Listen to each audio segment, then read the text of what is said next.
ఇంట్లో అంతా నిశ్శబ్దంగా ఉంది. కేవలం గడియారం టిక్ టిక్ శబ్దం మాత్రం వినిపిస్తుంది. అమృత బెడ్ పై నుంచి లేచింది.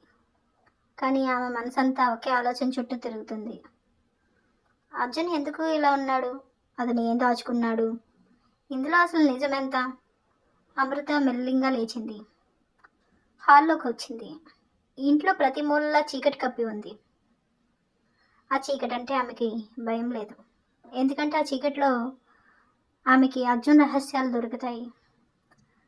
అమృత నెమ్మదిగా అడుగులు వేసుకుంటూ స్టడీ రూమ్ దగ్గరికి వెళ్ళింది. ఆ గది అర్జున్ సాధారణంగా ఎవరికి చూపించని గది. అక్కడ అతని ఫైళ్ళు, పాత పత్రాలు ఉంటాయి. అమృత గుండె వేగంగా కొట్టుకుంటుంది.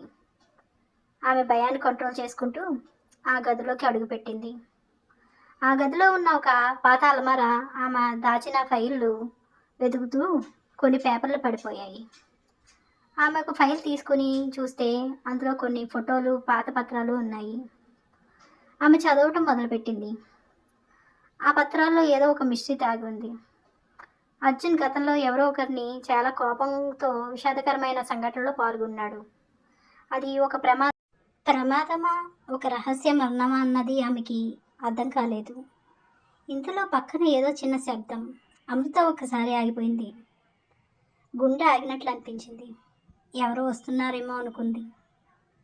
కానీ అదేం కాదు. ఆ క్షణం ఆమెకి ఒక విషయం అర్థమైంది. అర్జున్ రహస్యం బయటపెడితే అతను ఏదో ప్రమాదంగా మారతాడు. అమృత ఆ ఫైల్ను మళ్ళీ అర్మలలో పెట్టింది. నెమ్మదిగా వెనక్కి తిరిగి వెళ్ళింది. ఆమెకి ఇప్పటికీ ఒక క్లారిటీ వచ్చింది.